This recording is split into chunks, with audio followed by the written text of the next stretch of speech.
¿Cuál es la opinión que tienen ustedes en este escenario y en este contexto que se mantiene el país frente al tema de la seguridad?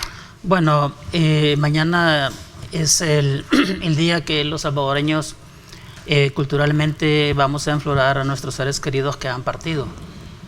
Y también expresar que alrededor de 9.000 personas, gracias al plan Control Territorial, no están asesinadas. Así es que esta es una buena nueva, pues reconocer que este plan Control Territorial ha sido efectivo y es reconocido por la población, porque no es necesario decirle que es un éxito, sino que lo vive a diario a través de las movilizaciones que hace de colonias a otras, de departamentos a otros. Como país hemos sido históricamente violentos. O sea, estamos hablando de que la violencia en El Salvador es un problema estructural, y vos podés ir midiendo si está resolviendo o no ese problema a partir de los datos. Nosotros hemos venido viviendo como sociedad en un culto a la muerte. Eso que nosotros vemos, bueno, mañana, el 2 de noviembre, el Día de los Difuntos, ese es un culto a la muerte. Lo que estamos viendo, o lo que los datos nos están diciendo en este momento, es que nosotros tenemos la posibilidad, si le damos seguimiento a esos datos y si permitimos que la situación no cambie, nosotros tenemos la posibilidad de pasar de un culto a la muerte a un culto a la vida. Si es que necesitaba venir alguien que tuviera el valor de, digamos, decretar un régimen de excepción y que tuviera el valor de enfrentar a las pandillas. Y es una cuestión de valor no solo político, pues, porque estamos claros de que las pandillas tenían permeado, o han tenido permeado durante muchísimos años, todo lo que son las estructuras de poder del Estado. Han sido la parte oscura del Estado, porque han estado, gobernando el territorio. Estuvieron gobernando el territorio como la parte oscura del Estado. Y también valentía, y en este caso hay que reconocérselo al presidente Nayib Bukele, tener la valentía de tomar esa medida, porque también te enfrentas a un problema económico. La delincuencia en este país se convirtió en un negocio redondo, por el lado legal y por el lado oscuro. Por el lado oscuro garantizabas control territorial, garantizabas que algunos partidos políticos negociaran con las pandillas votos y negociaran cargos con ellos, y por el lado legal tenías una enorme cantidad de agencias de seguridad privada que movían más de 50.000 personas, un ejército privado, pues. Entonces la delincuencia era un negocio. El factor fundamental de la violencia en El Salvador no es el sector político, es el sector económico. Y el sector político dependía y obedecía, protegía y mantenía los intereses económicos, fundamentalmente de la oligarquía agraria. Entonces, para los de abajo, para los pobres, realmente no existían las leyes, existía la violencia.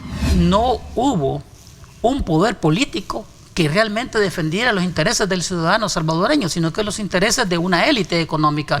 Y a pesar de que tuvimos, después de los acuerdos de paz, ¿verdad?, que entramos teóricamente en un proceso de democratización, que no lo fue, sino que fue la consolidación del autoritarismo fundamentado principalmente en el neoliberalismo, con la privatización de las industrias e instituciones del Estado, que cuando llegó el FMLN la gente tenía esperanza que eso iba a cambiar, retroceder, y que se iba a velar por los derechos del ciudadano y no del empresario. ¿Y qué pasó cuando el FMLN llega al poder? Cuando el FMLN llega al poder, lo que hace es consolidar el sistema neoliberal, ¿verdad? Y la expresión política es en defensa del interés económico. Y eso se rompe. ¿Cuándo es que se rompe? En el 2019, cuando el actual presidente llega al gobierno. El problema de la seguridad ciudadana es un mandato que está en la Constitución de la República y vos tenés que resolverlo. Y si para resolverlo tenés que tomar medidas de este tipo, entonces tenés que tomarlas, pues. O sea, no podés dejar de hacer las cosas, aunque a veces tengas que usar lo que se conoce como la parte coercitiva del Estado. Cuando se habla de derechos humanos se habla de la universalidad, de los derechos inalienables del ser humano, es decir, que son irrenunciables. y que nos debe de proteger y defender es el Estado a través de la institucionalidad. Pero en el caso de El Salvador históricamente fueron relativizados, porque yo quisiera emplear una frase muy famosa del santo Monseñor Óscar Arnulfo Romero. Decía: la ley es como la víbora en El Salvador, solo pica al descalzo. ¿Quiénes tienen derechos humanos ahora? El ciudadano. Y cuando decimos el ciudadano, quiere decir el pobre, el clase media, el burgués, el oligarca, el extranjero. No estamos hablando de derechos humanos. ¿Quiénes tienen? En los gobiernos de la FMLN, la oligarquía, los políticos, los grandes empresarios extranjeros, etcétera. Entonces es ahí precisamente donde está la diferencia, y hoy sí podemos hablar de derechos humanos.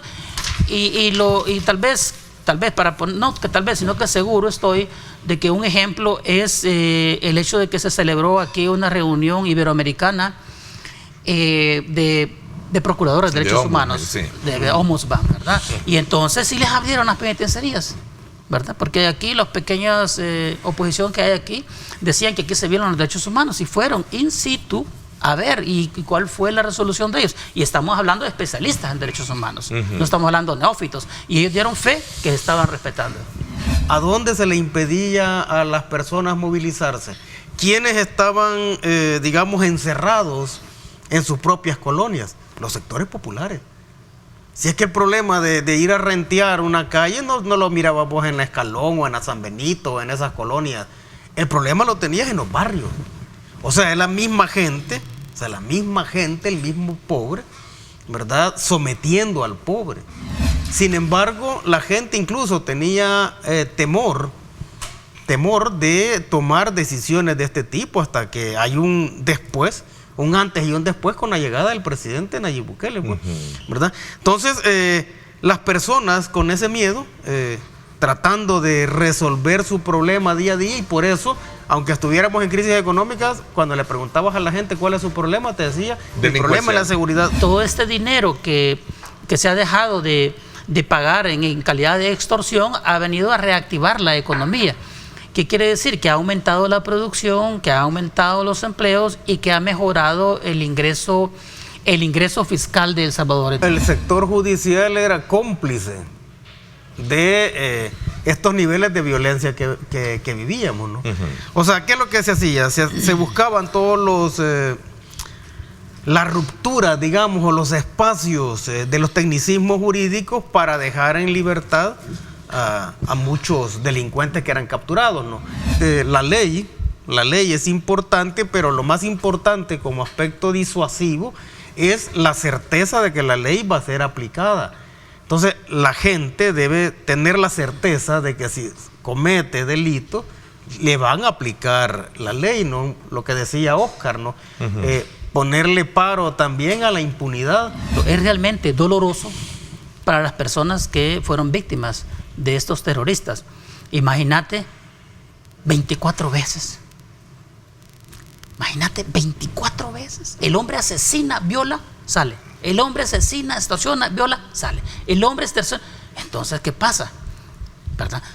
Entonces, realmente es una violación sistemática a los derechos humanos de parte del Estado, porque va a garantizar y a defender los derechos, entre comillas, de los delincuentes, en detrimento de las víctimas. Es importante hacer una especie de conclusión en términos de lo que puede esperarse, porque también hay otros factores que están siendo debatibles sobre la permanencia, ¿verdad?, de este régimen de excepción que ha permitido tener los resultados de los cuales hemos estado hablando. Tiene que permanecer el tiempo necesario, ¿no? O sea, si lo cortás cuando no has logrado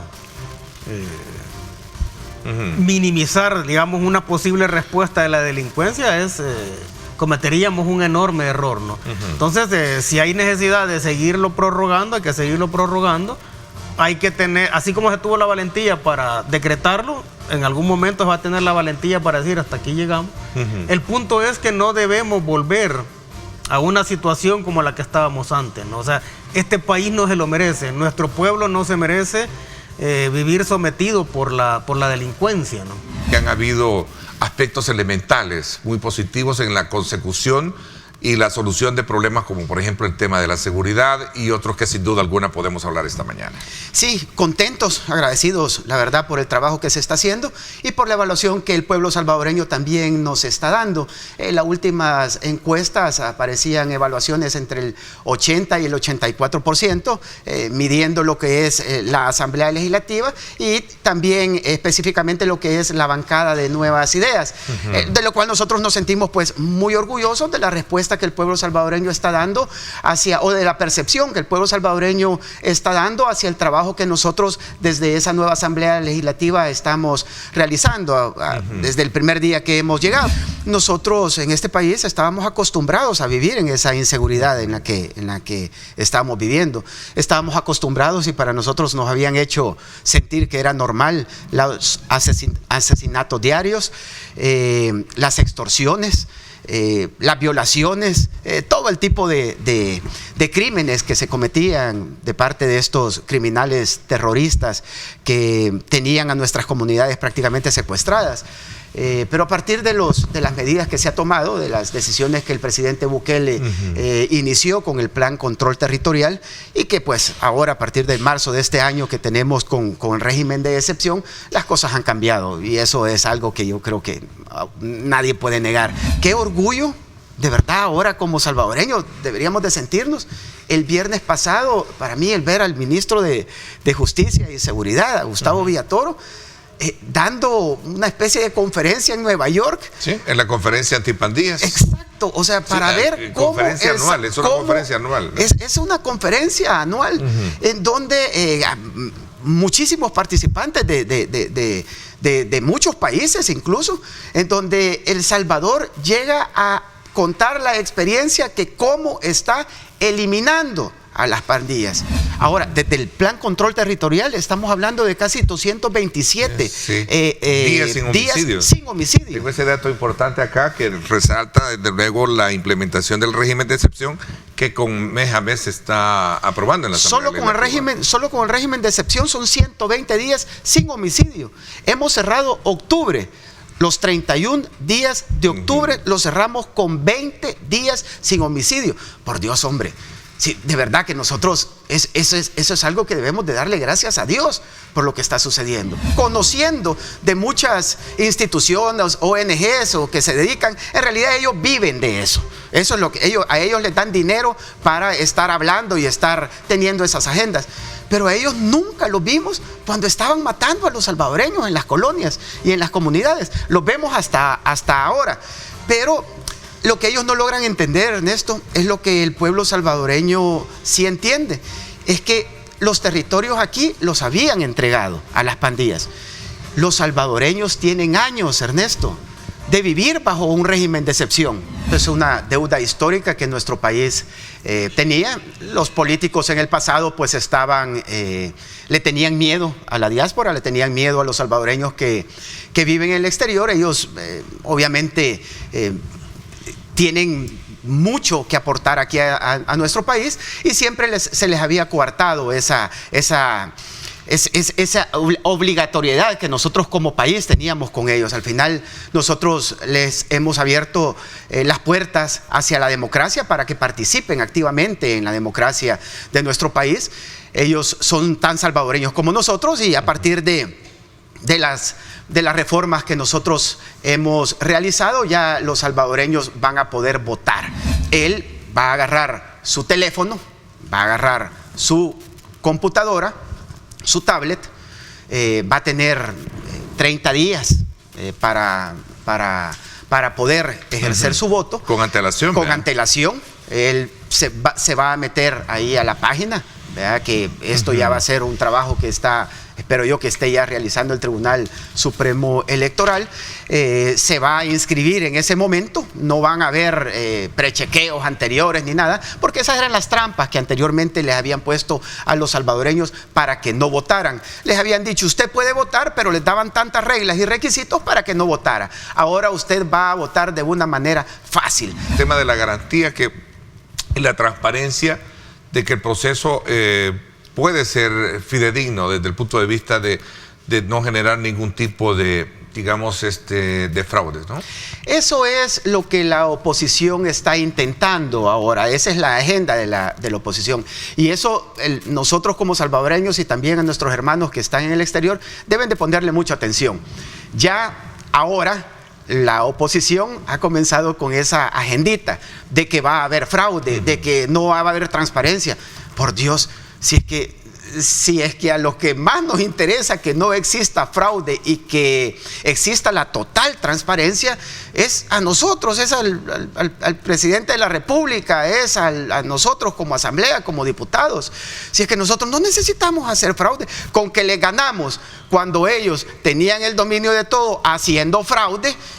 Yo no sé ahora la decisión del pueblo salvadoreño. Si nosotros necesitamos que sean estas elecciones completamente transparentes. El Tribunal Supremo Electoral, nosotros estamos esperando que ellos también nos envíen la propuesta. Aquí no es un tema de presupuesto, aquí no es un tema de dinero, aquí no es un tema de logística, aquí es un tema de democracia.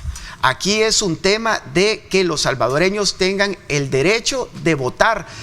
Todos nuestros hermanos salvadoreños que viven afuera, de votar como lo hacemos nosotros. ¿Por qué los alcaldes y Parla se quedó fuera dentro de esta Mira, votación? Nosotros lo que evaluamos es que esta es una primera etapa en donde se define la gobernabilidad.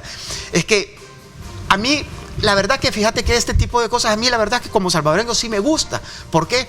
Porque los ciudadanos cada vez están pidiendo más y están exigiendo más. Y eso es bueno.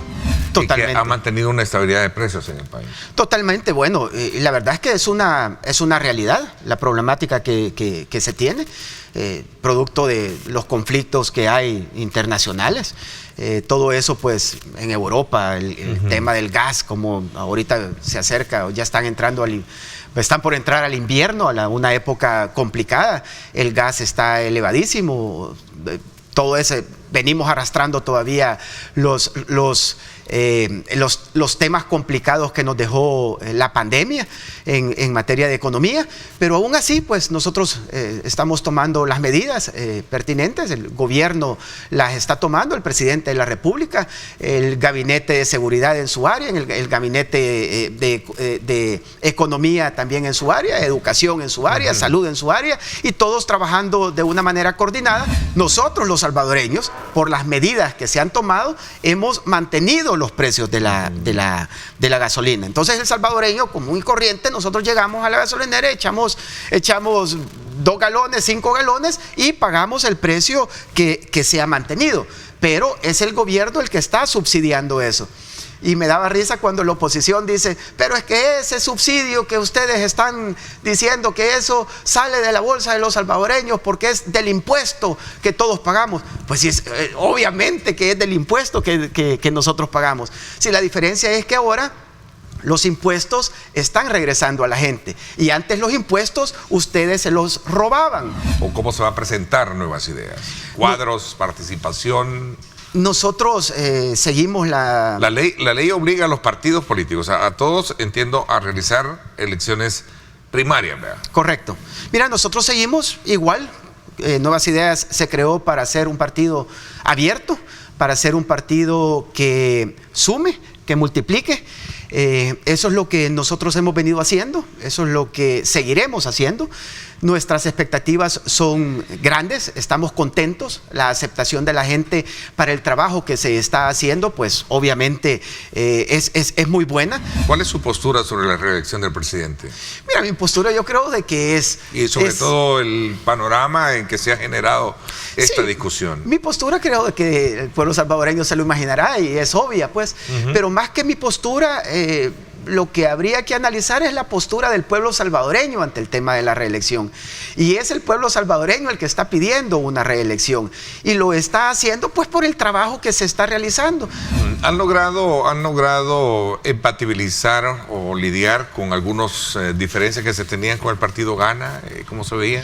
No, a raíz del tema del voto en el exterior, pregunta un televidente. No, nosotros no hemos tenido ninguna diferencia con el partido Gana.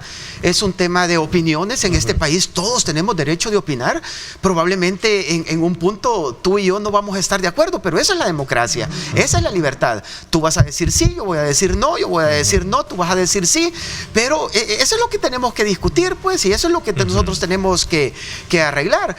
Nosotros estamos siempre...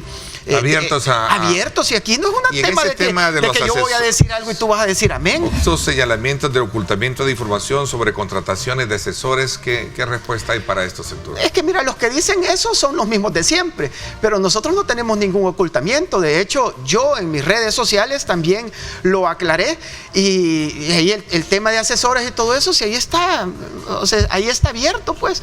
O sea, lo que pasa es que mira, siempre le quieren estar buscando un pelo en la sopa, y los que siempre continúan viendo los problemas de este país es la oposición. ¿Por qué? Porque ellos siempre han vivido en los problemas. Este es un momento para unirnos, independientemente de las diferencias que tengamos. Nosotros podemos tener muchísimas diferencias, y en este país todavía hay muchísimas cosas por arreglar, muchísimas cosas por arreglar. Lo importante es que tenemos que encontrar puntos en común, 1 punto, 2 puntos, 3 puntos en común, y ahí es donde debemos de centrar nuestras discusiones para seguir adelante.